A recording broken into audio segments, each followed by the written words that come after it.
Welcome to the SRS Podcast. I'm your host, Aaron J. Babyar, and I'm the Training Director of Support Raising Solutions. Whether you're a new ministry worker or a veteran looking to increase your competence and confidence, Support Raising Solutions seeks to bless you in your quest to be a spiritually healthy, vision-driven, fully funded Great Commission worker. My guest today is Betty Barnett. Betty's been a friend of mine for, I'd say at this point, probably about 6, 7, 8 years or so. We first met at a support raising symposium many years ago, along with the likes of Scott Morton and Steve Shadrack and a bunch of other of our mutual friends that were there. But today, Betty is actually joining me on the podcast to talk about a topic that is near and dear to her heart, and that is friends. And just to kind of set this up a little bit, most of us that have raised and lived off support at one time or another have either, at a minimum, have felt, if not actually verbalized, a concern about, hey, what might this do to my friendships? I want my relationship with God to be number one and more important than my friendships, and yet my friendships are really important to me. I don't want to lose all my friends, and so there's a tension there. So first of all, Betty, before we jump into that topic, welcome, my friend. Thank you for being on the SRS podcast with me today. Thank you. It's a pleasure. And where do you find yourself at the moment while we're recording? Of course, I'm in Arkansas. Where are you today? I am in Colorado Springs in my home, and I just shoveled 6 inches of snow off of my driveway and sidewalk last night, and we have another storm coming in this afternoon, and seems like we are in quite a winter of snowstorms. Oh, that makes me happy that I live in the U.S. South. Yet it's sunny today and it's gorgeous outside. So we get these intermittent, beautiful climate variations as well. Yeah, I lived in Detroit and Chicago, and I grew up in Des Moines, so I know snow, and you know what? I'll live anywhere Jesus wants me to, but I'm really thankful I don't find myself doing that. Wow, 6 inches. It's unusual. It's very unusual. Normally we have it, it comes, and then we'll have a whole streak of beautiful sunny weather. It's very comfortable here generally. Yeah. Oh, good. Well, of course, we're recording this later in the winter of 2020. By the time this actually publishes, it could be the summer. So at this point, some people might be listening to this on the beach somewhere wishing for snow. So you never know. And of course, we have many friends that listen to this that aren't even in the U.S. And so wherever you're at today, we're glad that you could join us for the podcast. And we hope that this conversation is a blessing to you. So Betty, as we jump into this, I know that, it's a concern that people have, as far as, wow, how do I treat my friends, or am I going to lose my friends, or what if my friends do this or they do that? And it's something that I think is just wise for us to pull back and go, okay, let's talk about this. What does it look like to have friends and be a friend, and just friendship in general when it comes to raising and living off support? So to tell us, first of all, Betty, what was it about this topic when you and I were talking a few months ago? What was it about this topic in particular that it just kind of twinged on your heart a little bit? And you said, hey, let's talk about friends. Yeah, it was a conversation I had maybe a year ago or more with the previous missions committee leader at my church here in Colorado Springs. And I'm now the missions team leader for our church. And she said to me, just painfully, just kind of expressed pretty spontaneously, Betty, I had a dear friend, and we'd been friends for years. And then she became a missionary, and then the nature of our relationship changed as she began raising support, and as my husband and I began supporting her. And I felt like I was no longer a friend of hers, I was now a donor. And that really struck me. And I thought, I wonder how common that is, that we alter the nature of our friendships because we're now a quote unquote vocational missionary in the support raising lifestyle. And we feel like we have to behave in certain ways in order to walk into that quote unquote new model of missions or whatever, and we forget that really the friendship is the bottom line. And as I think about it, I mean, it was many years ago that the Lord told me to write the book on mission support that's called Friend-Raising, Building a Missionary Support Team That Lasts. And in there, I tell a couple of stories of my own experience where friends of mine I had visited, hadn't seen them for a long time, and they weren't supporting me, but I was still in that mode of being, quote unquote, missionary on the spot. And I hadn't seen them for a long time. They were in the middle of playing a card game. I sat there. They continued their game after I arrived. They didn't stop. They didn't pay attention to me. And then a close friend gave me a ride to the place where I was staying. And on the way, I said to him, Bud, that really felt awkward and awful. So in my friend-raising book, the first pillar that I describe is on friend-raising. And on page 32, I'm describing this interaction with the friends. And so in the car on the way home, back to where I was staying, he said, Betty, let me give you their side of the story. Yes, I admit the hospitality was lousy, but well, we don't understand you anymore. You speak a language we don't speak. You live a life we don't live. It's hard to relate to you. And that was hard to receive, but I realized it was one of those, pieces of truth from a friend that I needed to hear. Yeah. And it might have hurt, but it also gave me kind of a course correction. And I go on further in the book to say, I become more of a living brochure than a friend, intent on inspiring my friends with mission stories. I wanted to impress them with stunning events in the kingdom of God, trying to get them involved in missions. It created a chasm between us. I was treating them as targets, not as friends. And then I felt the Lord gently say to me, Betty, be quiet and learn to listen.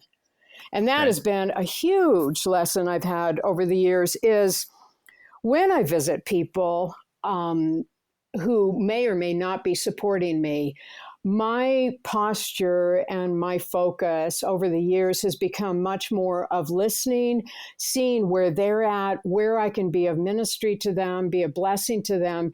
And if they ask me about my ministry, then I respond. That's in the face-to-face stuff.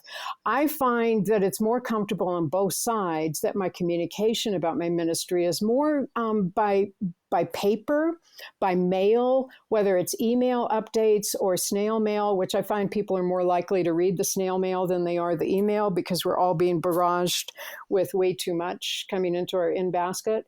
And it depends on your audience and the age of your audience and how they communicate the most. And I realize there are variations on that theme. And I'm in the boomer generation, so my audience is much more typically like me.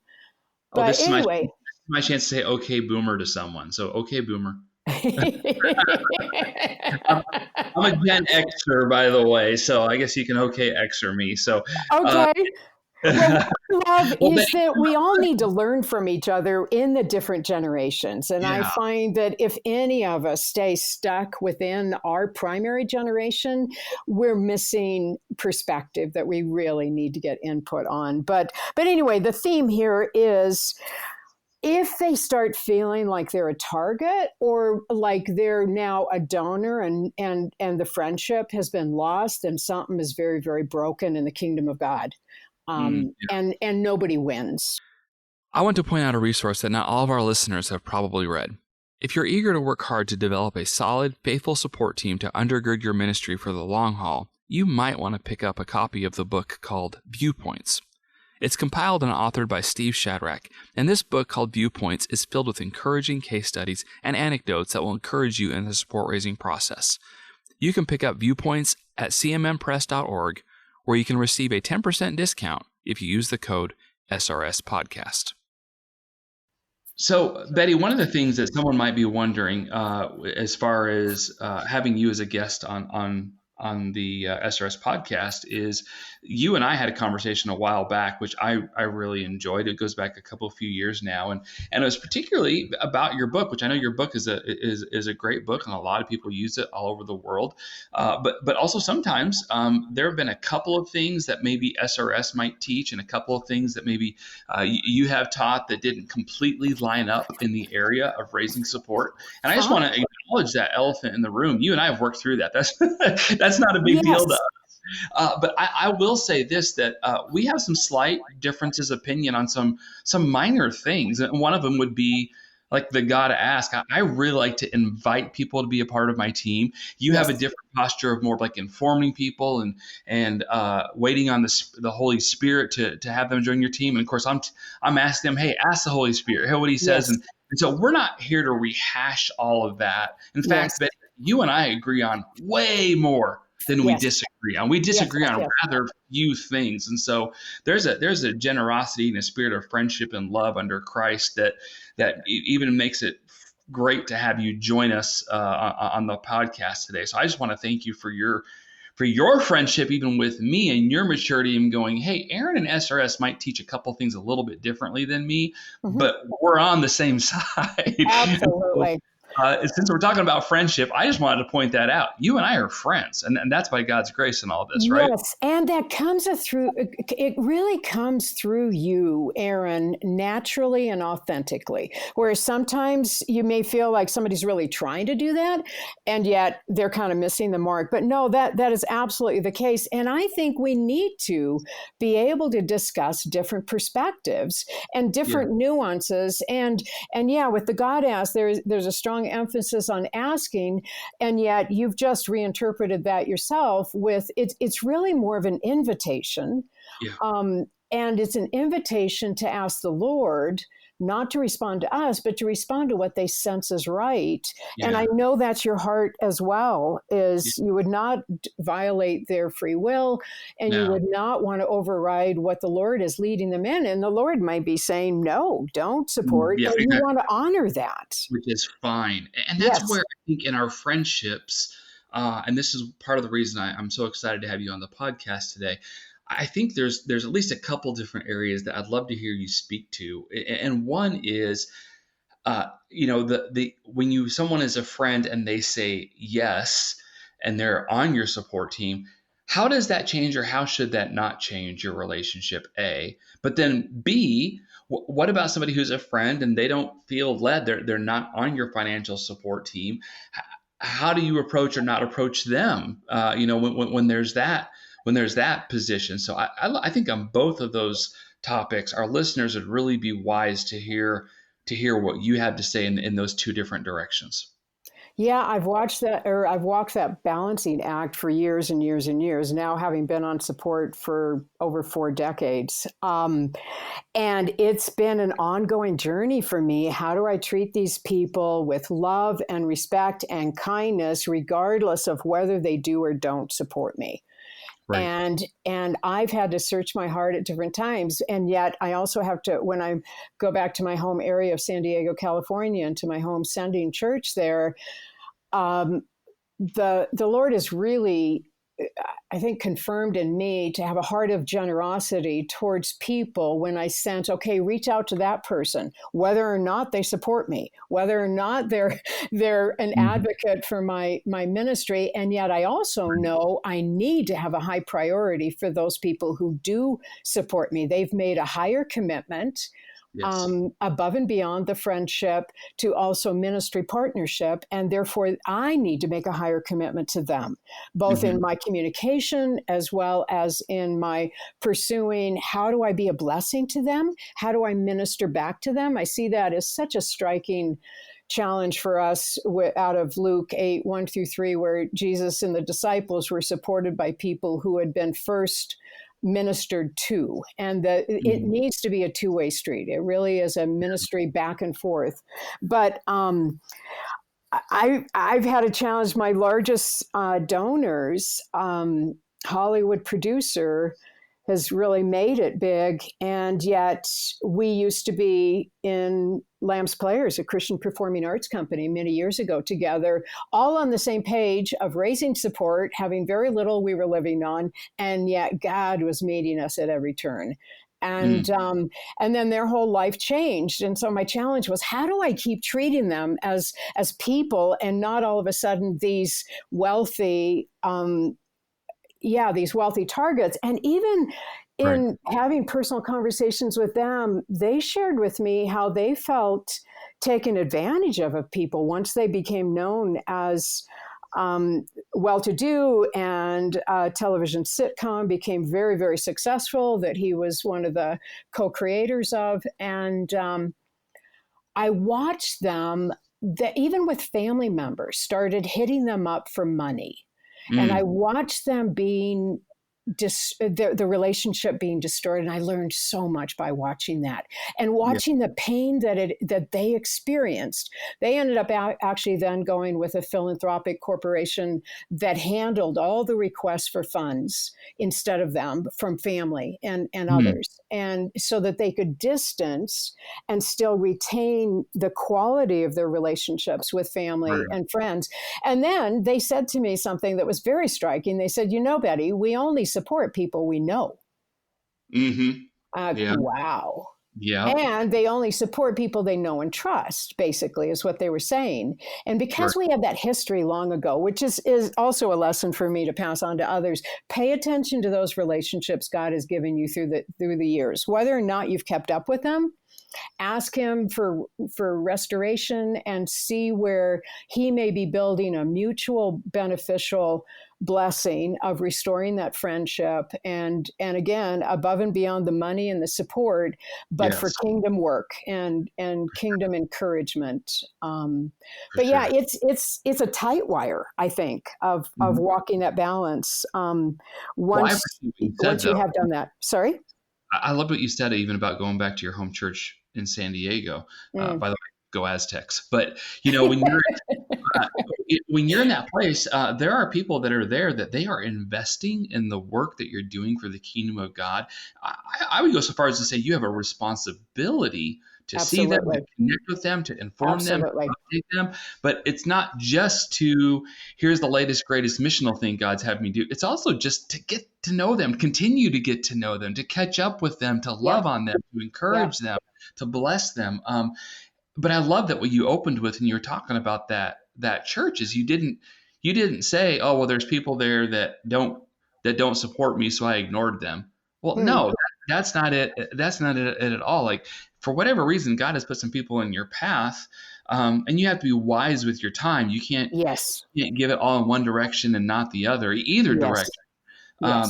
But for whatever reason, God has continued to put that, you refer to it as your home church, that home church and its community as on your heart. And the reality is, Betty, and you know this, but just for the sake of our listeners as well, God tends to use us missionary types as part of the sanctification process of a lot of people. And sometimes that's them seeing us be human and being approachable and being loving, regardless of the finances. Yes, that's right. That's right. Where we're seeking first the kingdom and not the things and not the support. And yet we're alert to the fact that we need to raise support and we need to give opportunities for that. So it's that balancing act that is quite a challenge. Yes. And I have had people that, quote unquote, once they will say made it big, for lack of a better term, they kind of ghosted me. I didn't change. It was them. And I really had to search my heart and go, God, did I do something different? And it's like, well, no. I mean, now, again, this is between me and Jesus. This is what I felt. Sure. At least God was like, no, I've blessed them materially, but they're having a heart issue. That's, you just keep doing, you keep being you and being faithful. And I've kind of got ghosted by a few people that, I guess if I was just to humanly look at it, I could say they should be supporting me for a lot of money right now. And they don't. But the flip side is I also have some people on my support team, Betty, that really support me wonderfully, including a family that The first 2 years that they were my support team, they gave $0 a month. Then for 5 years, they gave $25 a month. And the last several years, they've given several $100s a month. I mean, they have quote unquote made it big. Our relationship has never changed in all that. It's just their heart has been tuned into what God has been doing in the world, and they want to invest where they're seeing a difference. And so it doesn't mean because you have supporters that have a lot of material gain, it doesn't mean that they will or they won't do a lot more. It just means that you have a responsibility as someone who's a representative of Jesus Christ to love on them regardless of their finances. And to give them the good news of what it is that God is up to with you in your ministry. So what I'm hearing from your story is you were faithful through the beginning stages where they were giving nothing, where they were giving a little bit. You were faithful in giving them good news of what God was up to that made them then drawn into wanting to be more of that in a free, loving, kingdom-building way. Yeah, because our finances shouldn't dictate our relationships. Right. But they often do. Well, they often do. But I think it's fair. I think you would agree with this as well. The finances need to inform some of how our time is spent in giving a good report of what God is doing. And so there's not an exclusivity that we can only be friends with people who are giving a lot. In fact, that's not what any of our hearts would want. We don't think that honors what God is doing. However, we do need to have our relationships informed as far as how much time and how much focus. And I don't know about you, Betty, but I've been asked that question a lot. Hey, I'm trying to raise support. How much time do I spend with people that I know won't give? Ooh, that's a hard one. Well, what do you think God's opinion is on that? That would be my question back. Well, that would be the first one. The second one was, well, how do you know? How do you know? You don't know. You're not the Holy Spirit. And third, get into where God's leading you to. Just where is God leading you to? And if you're spending like a lot of your time with people that you know just aren't going to give, I mean, that's between you and Jesus, but I'm saying you're probably doing it wrong. And the flip side is if you're opening your eyes to who God's putting in front of you and you're spending time with people that might be open to being involved with something way bigger than themselves, well, that might actually be a great use of your time. But who that is and when that is and where that is, that's why support raising, first and foremost, it's a spiritual event. It is. And I find that so often the very people you think will and should support you are the ones who don't. And the very people you don't think have the means or maybe don't have the relationship there. And you find out, whoa, surprise, surprise. And so I think it's so important that we not lean on our own understanding in this journey, and that we go with how we see or sense that God is guiding us. And for some of us, that's a little bit easier than others. For others, they need to plan it out. But still, before you plan it out, just keep asking God, guide me, show me. Prioritize, bring people to mind that I haven't thought of. This is, as you say, it is truly a spiritual journey. In fact, I a few years ago, I saw the founder of an organization I was involved with many years ago, and he said, you know, Betty, I wish every Christian had to raise support for a season, because they would grow in their faith in a way that with a regular paycheck, people often don't. And he just said, I just wish every Christian would go through a season in their life where they had to raise support, because it is such a spiritual journey. Yeah.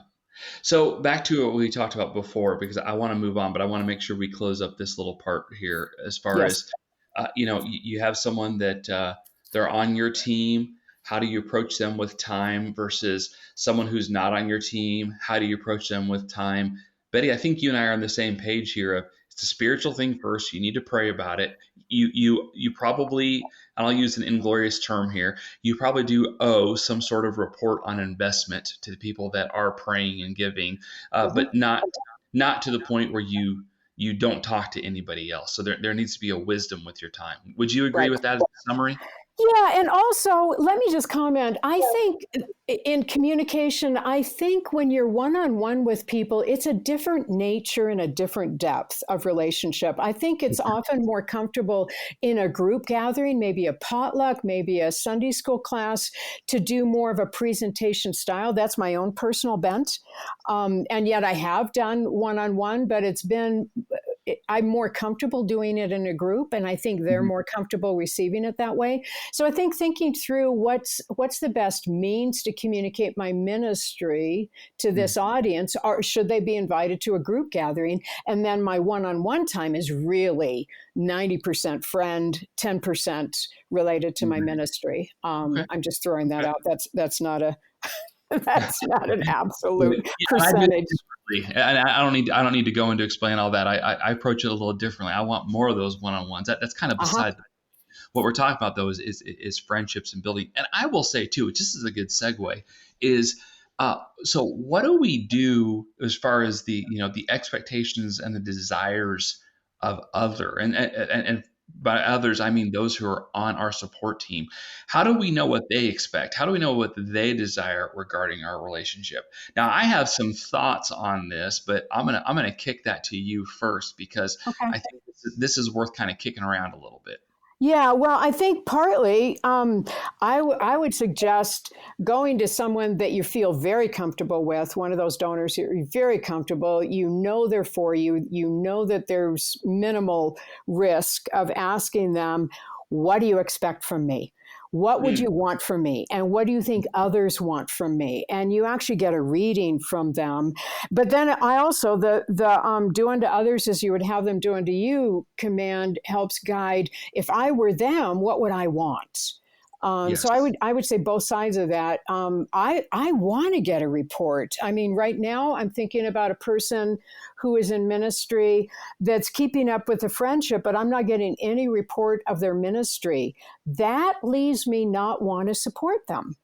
So Mm, on my side of also, I mean, I think all of us are supporting others, and so learn from that. What is it that you get from people that you really appreciate, you really like, and what is it that you're finding out from them that they want from you and that they expect?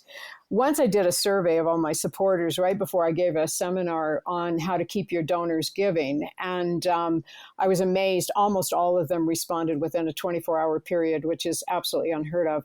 Anyway, I said, why in the world do you keep on supporting me? And and across the board, the consistent theme was because we see the hand of God at mm. work in your life and in How your ministry. encouraging that was for you. Oh, exactly. Oh, exactly. And my largest donors that I had mentioned before, they said it's not the gifts you give, which I like to give a yearly gift of something Sure. at Christmas time that's going to minister to them, remind them of their partnership with me. But they said, no, it's not the gifts you give. It's the fact that we see God at work in your life, which again then goes back to I owe them a good report of Yeah. what it is God is up to.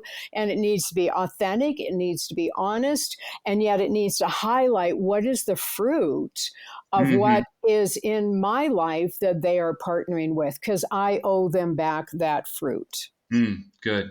Good. Good.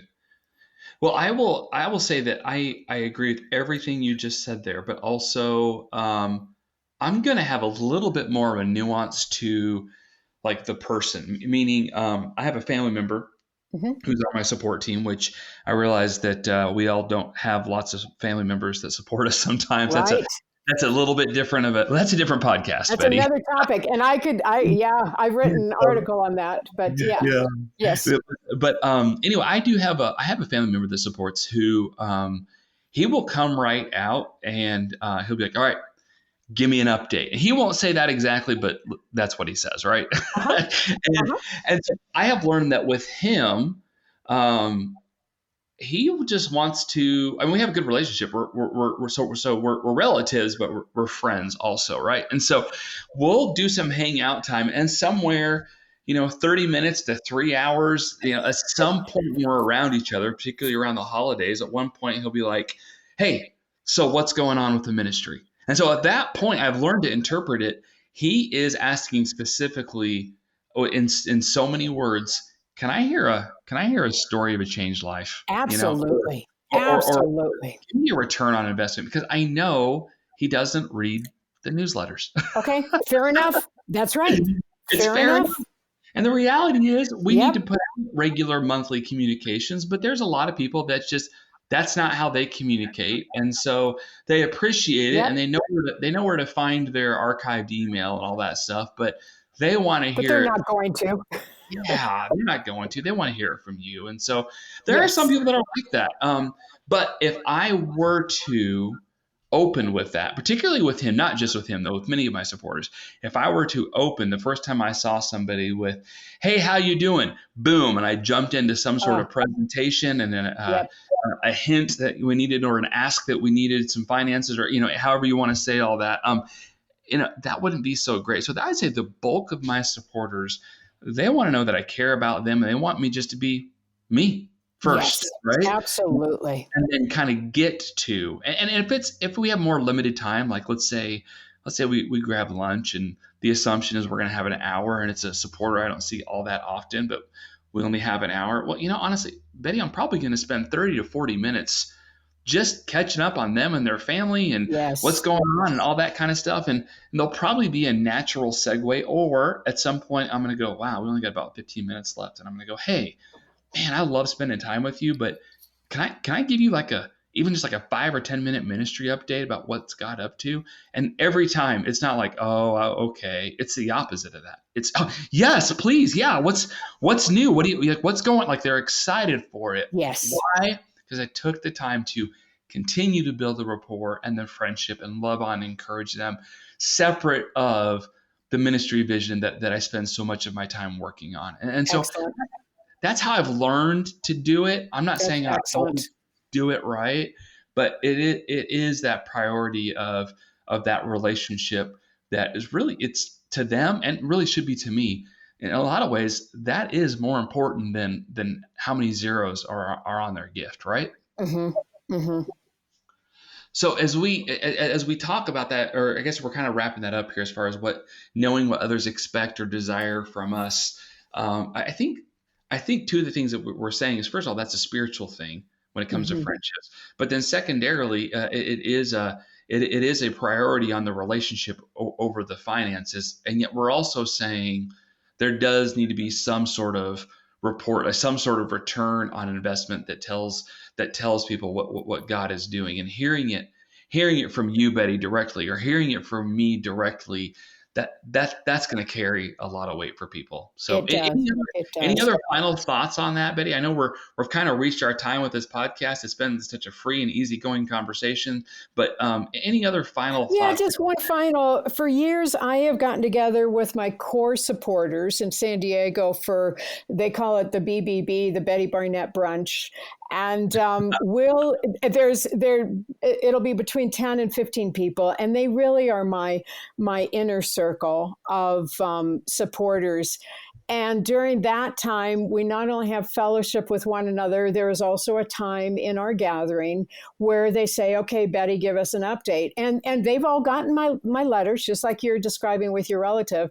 So they've read it, but it's a different way for me to describe what the highlights of the year are, and for them to know, okay, how can we pray for you? What are your key prayer areas? And I can be very honest with them. Again, they are my inner circle, most trusted, most loved. Yeah, and that has happened over the years. So that might be a thought for people in your home area, and especially related to your home church, if that's where a primary number. Look for. I think one ministry calls them champions, that are your core inner circle, but they're the ones that you can be the most transparent with, and you owe them a verbal update and list of highlight prayer requests from the heart that's entrusted to them, and that they feel privileged with at the same time that you're also committing to pray for them. Yeah. And I think one of the things within that too, I'll just affirm everything you said. Be real. Sometimes there are requests that you can't put in a newsletter for a lot of reasons. That's right. You can tell people face to face, and that lets them realize, ooh, I have insider information. This is real life stuff. That actually helps. that helps them know how to pray, and it helps your relationship. So. Yeah. And it, again, you mentioned they need to see our humanity. They need to see our realness, and where we walk in weakness like they do. Not that we're always the successful one, but that we're just like them. No, we're very, very flawed. We just happen to be called to a pretty cool job, right? Yes, absolutely. Well, Betty, my friend, thank you so much for joining us on the SRS podcast. As always, you are a joy and a pleasure, and I appreciate you taking the time today to be with us. Well, thank you so much. I'm honored, and it's been a privilege. Thanks for joining us for this episode. We would love to hear your ideas for future content. Please visit supportraisersolutions.org/feedback to share your thoughts and questions. Also, wherever you download your podcast from, be sure to subscribe for future episodes and come back each week to gain more insight into the process of building and maintaining your personal support team.